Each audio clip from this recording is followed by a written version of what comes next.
recognize myself for 5 minutes.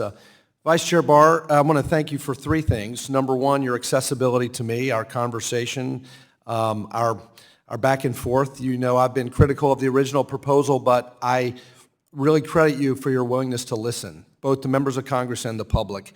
I want to also thank you for your announcement at Brookings about broad and material changes. That reflects, again, that you listened to the 90% of the comments that came in that were negative, that were critical of the original proposal, and I appreciate your willingness to listen to that.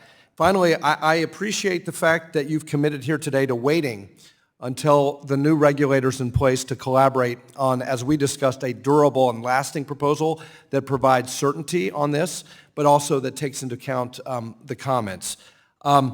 When I was recently in Basel, Switzerland, and I discussed with the Basel Committee the original proposal that you unveiled in July of 2023, they acknowledged that that original proposal was inconsistent with the capital neutrality of the Basel Agreement, and they acknowledged that what you originally proposed was actually gold plating of capital standards on U.S. institutions.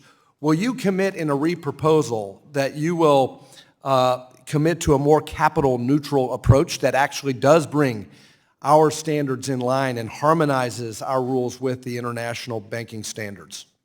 Congressman, first of all, thank you for your very kind comments. I've also very much enjoyed our give and take over the last 2.5 years, and appreciate also your willingness and to go with Congressman Himes to Basel and really talk to folks in the Secretariat. I think that's a terrific thing for Congresspeople to do.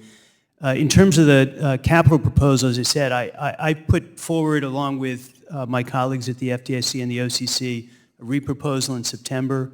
I'm looking forward to getting input from new colleagues at the OCC and the FDIC, continue to engage with my board where there was broad support for that re-proposal. I haven't made any determination about the right set of trade-offs going forward. I look forward to getting input from others and then to having the comment.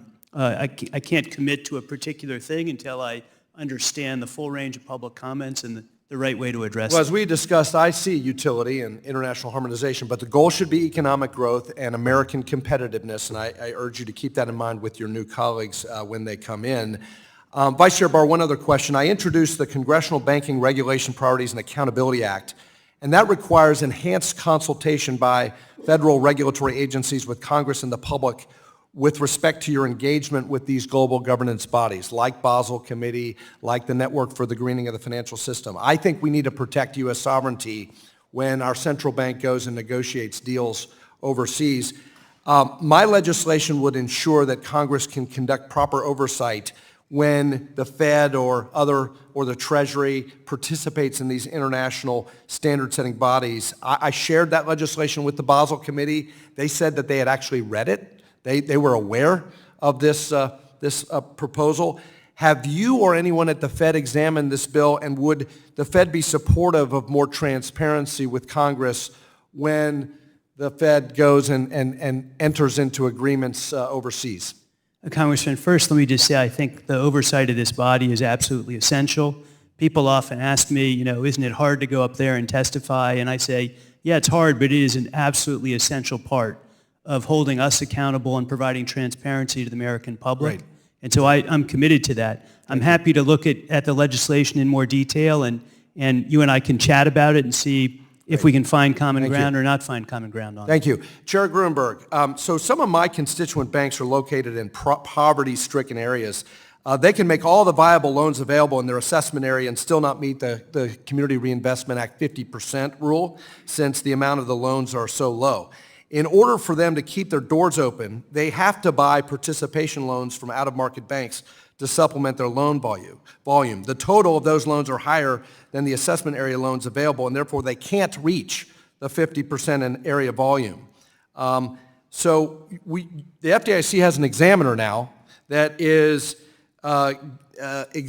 giving our rural banks low marks.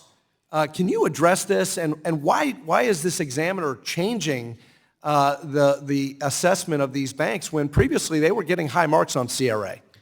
Congressman, I'm aware of the issue. I met recently with the Kentucky bankers.